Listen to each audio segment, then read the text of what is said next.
Welcome. If you're just joining us, this is The Quest, and I'm quite excited about today's quest because, I've been trying to get this guy for a long time. You see, people always say Chamvary is not patient. I am a very patient person when I want something. When I really, really want something, I will be patient. And I waited and waited until we finally got Kevin, the wedding planner, in the studio, and it's quite understandable. It's not like Anga Chindi, he was blowing me off. No, this guy's busy, like super duper busy. But then he still managed to make some time for us here on the show, and then he came. So we're going to be chopping it up with him. What we're going to do is just take a quick break and then come back. 1, 2, 3, let's go. The music you love. 45. If you've got a question that you've always wanted to ask Kevin, today's your day. And we're also going to be opening up the lines on 0772 168 045. Hey, Kevin. Hey, Chamvary. You're going to go down in history as one of the few people that Chamvary actually had the patience to wait for. So shout out to you, Kevin. Thank you so much for having me. I know it's been a while. All right, one of the questions that I absolutely hate asking people, and I hate it when it's asked to me anyway, but we need to know from you. Kevin, the wedding planner, how did this name even come? Because you are actually an events planner. That's what your bio and profile says. So are you limited to just weddings?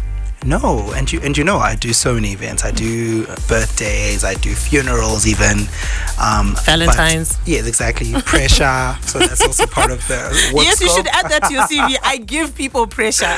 So when I started off, I used to just do weddings, and so that's how it started. So basically, the foundation of Kevin, the event planner, stems from doing a lot of weddings when I was like younger in the career. Mm-hmm. So it's just kind of stuck on. And with branding, if you see that there's something that people resonate with, I mean, there's no point to try to change it now and start saying Kevin the guru or Kevin the creative and that kind of stuff.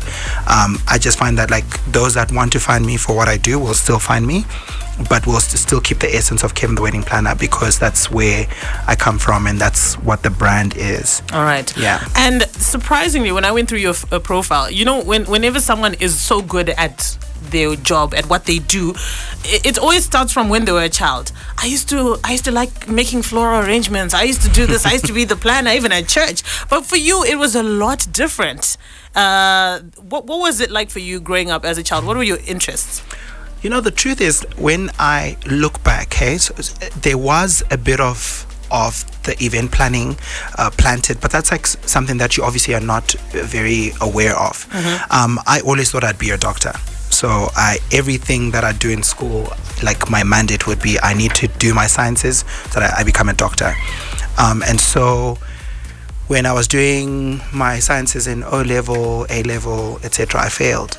So that is how I got to this point, because after failing my education in sciences and knowing that I won't be able to achieve being a doctor, I started kind of like thinking, okay, what else can I do? So that's when you start asking yourself questions like that, then your mind opens up to so many different things. So that's where I would start being creative and, All right. But at the end of the day, the bottom line is the universe, when it's aligned, when your destiny is already written out for you, the day you are born, you can do your sciences. But if the universe has not said you're going to be a doctor, you will stop somewhere. You're 100%. You're right. All right, so we're going to make way for the 2020 news headlines that are coming through. And then straight after that, we continue with our conversation with Kevin. And we're back. We have Kevin, the wedding planner, in the studio this afternoon. And we're speaking to him. Any questions that you got for him, anything you want to know, hit us up and let us know. So earlier on, you were talking about how you ended up getting started. At some point in time, he actually wanted to be a doctor.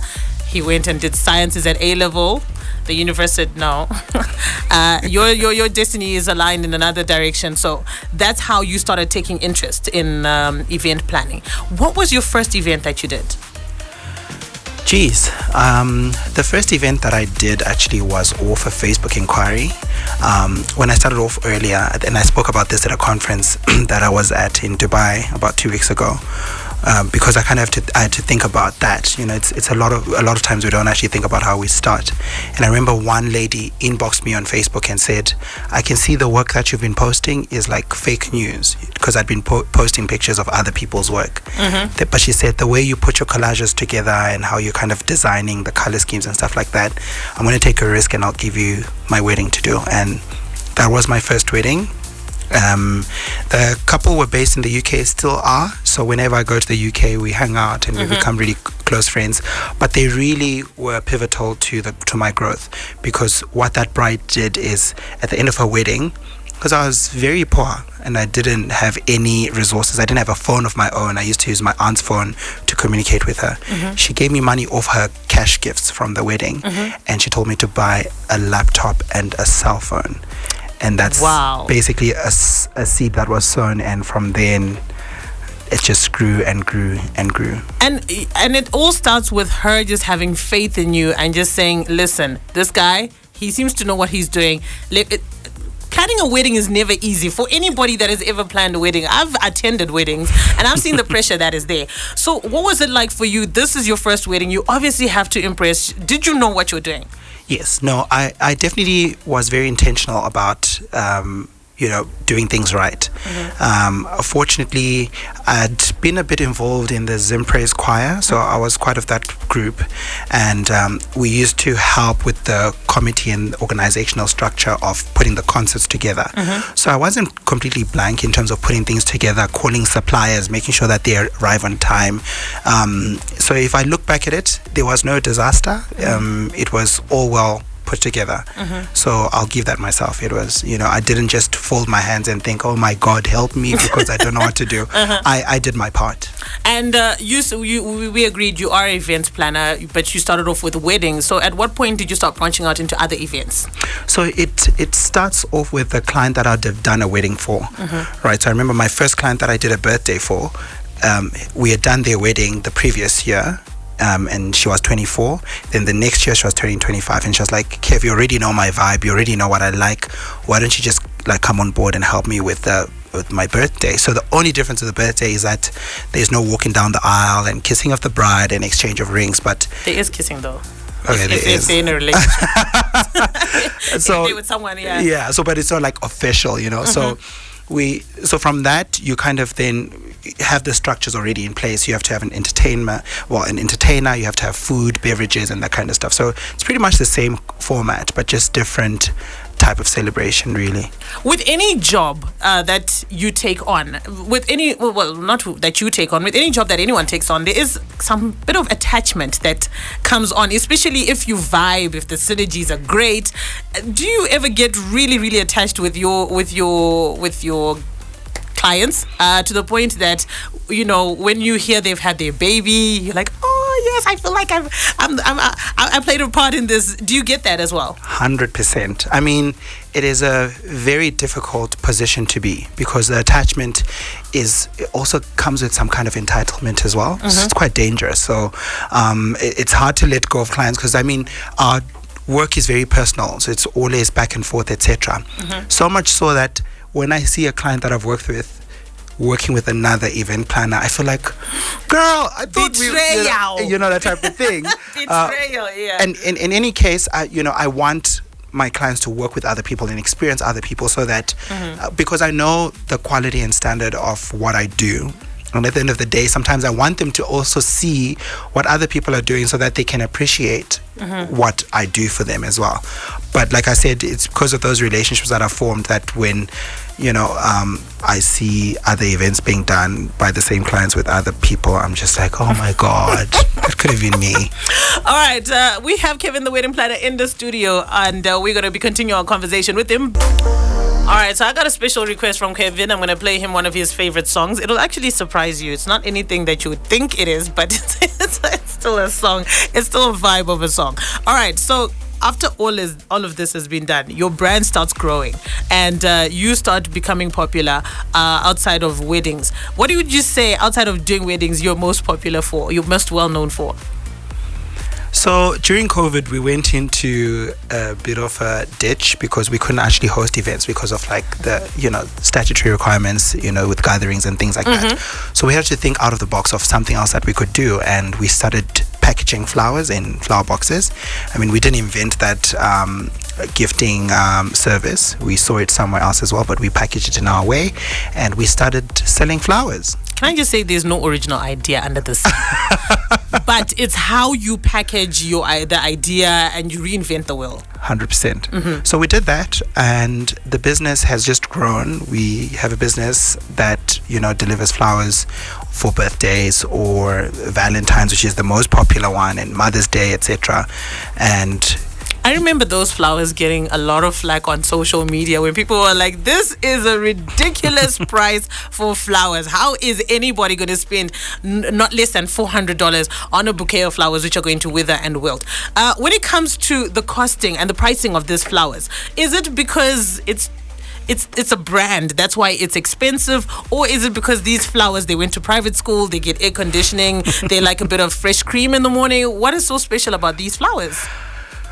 So there's a lot that goes into it, guys. So the actual design of the flower box, right? So that it must be waterproof. So that the last thing that you want is to receive a flower box and then the box is now sogging because of the water content. So there's a lot of training mechanics that go into doing the flower box.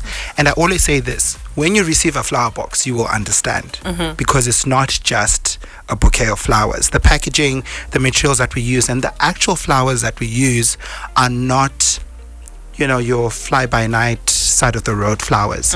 It is really good quality flowers, sometimes outsourced in Kenya, sometimes in South Africa, sometimes in Holland, sometimes in Colombia. It just depends with what is available on the market.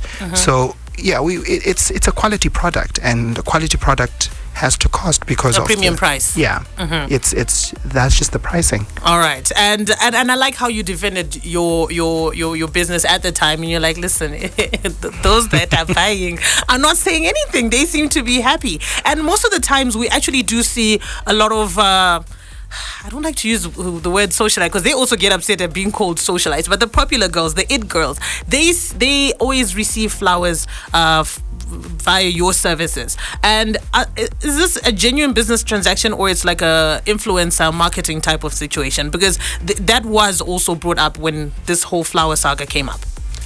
No, so we do have influencer partnerships, etc. But those are clear. So it will be, if you go on Instagram, it will say in partnership with so and so.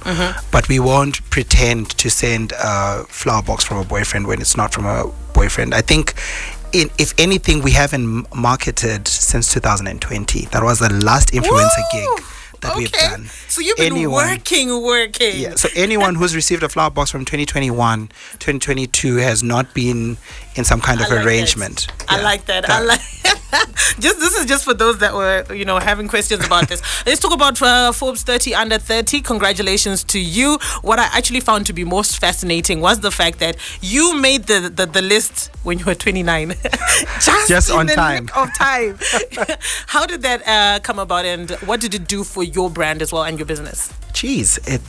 I've seen so much growth in our business. Initially, we used to do a lot of weddings and events originally. So we'd do weddings, and I say originally meaning next door. Basically, we'd do South Africa and we'll do Zim. But since being on Forbes, we've gotten an international client base as well from that. We've done weddings in the UK, events in the UK, we've done Dubai, and I've seen myself speaking on a lot of platforms where I'm invited to speak sort of like as an inspiration to the event industry as a whole. So it's definitely opened doors and given some brand visibility across the borders, where we normally wouldn't be able to just get there and say, hey, I do this in Zimbabwe, would you book me, and that kind of stuff. So it's really given us that international client base. All right, it's 8 minutes before 2 p.m. We're about to round off our conversation with Kevin, the wedding planner. Kevin is well known for giving pressure when it comes to celebrating love. And when it comes to your clientele, is it mostly the women who come to you, or is it the men?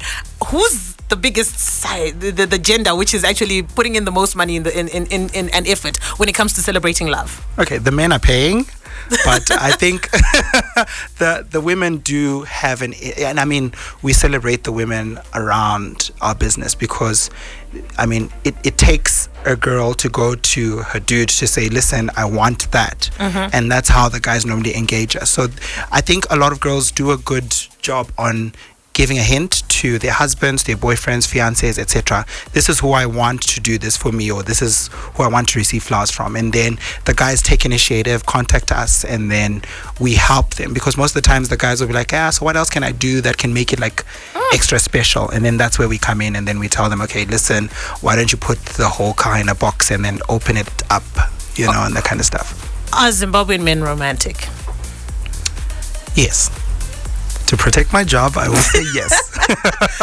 Because when we see the engagements, when we see even the flower deliveries for Valentine's, birthdays, do they actually, are they as stingy as they portray? Because we see the Stingy Men Association on social media. But are they stingy, or are they willing, the ones that are in love, are they willing to do the most for the ones that they love and spend the bag? So the stingy narrative, I think it's relative. I think there are definitely some men that are stingy, and I've worked with men that are actually stingy, where where they're like, no, this is not necessary, let's cut this down, and that kind of stuff, when they can actually afford it. But I'll say a bulk of the clients that we work with, thank God, they are very generous. They're very generous. I think the Stingy Men Association doesn't get to us. So I'll say a bulk, like 90% of our clients are very, very, very generous. They're not stingy, but they just very want to make sure we're economic about this decision. What is your favorite moment? I know I'm not trying to cause problems between you and your past clients, but what has been your favorite love moment when it comes to celebrating love with your clients, or helping your clients celebrate love?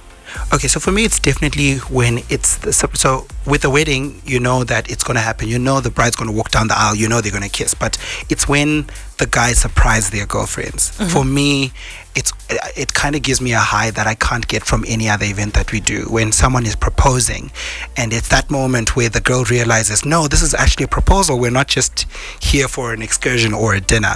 Those moments really move me. And they're packaged in so it's many different ways. It could be on a helicopter, it could be walking down like a thing. There's that one that you did in Binga. That surprise. That was in Kariba. It was Kariba, yes. Exactly. Yes, Kariba. Yeah. I mean, on the beach, right? She totally didn't expect it. She thought she was going away with her girlfriends, and then she gets there and the guy was there. She wept. Do you cry? Yes.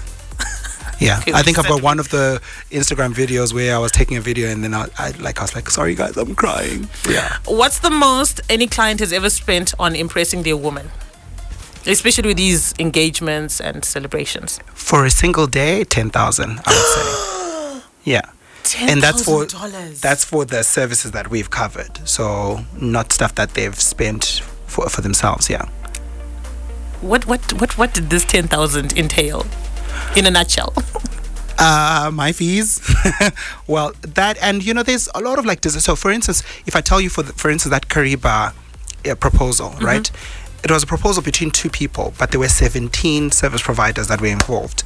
There's photographers, camera, then there's florists, and then there's decorators, then there's tourism side, which is like booking the accommodation, hotels, getting a boat to get them to that site, getting flights to the so the M in romance stands actually for money. All right, so as long as we're clear with that, it's all good. Thank you so much, Kevin, for coming to speak to us. When good conversations are happening, the time runs out. We got a question on WhatsApp that's saying, are you keen on taking mentors, or are you ever a mentor? Do you do Absolutely. That's something that is in the pipelines. We definitely want to do some kind of training, because when I was starting off in my career, I struggled a lot with getting institutions that offer training. So it's something that will definitely be established in the beginning of next year, 2024, an actual institution, an academy of sorts that will help with people that want to do the same thing we do. All right, Ndanga from Melbourne says, I've seen that boy grow into a man. I think maybe he might know you from the time you've grown up. Oh, that's really nice.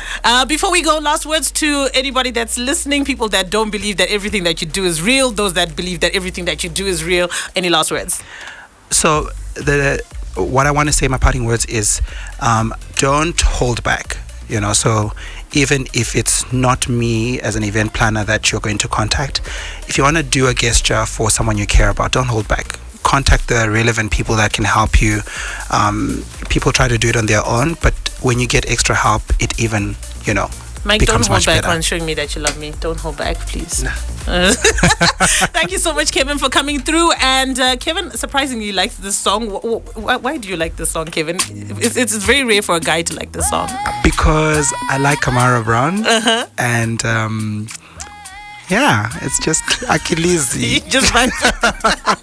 Stand by for Miss Ray coming through between 2 and 6. We're out. Backwards, building your dreams, hoping that you would love me your teams. Chins wa chins, cha kaipa, ya ya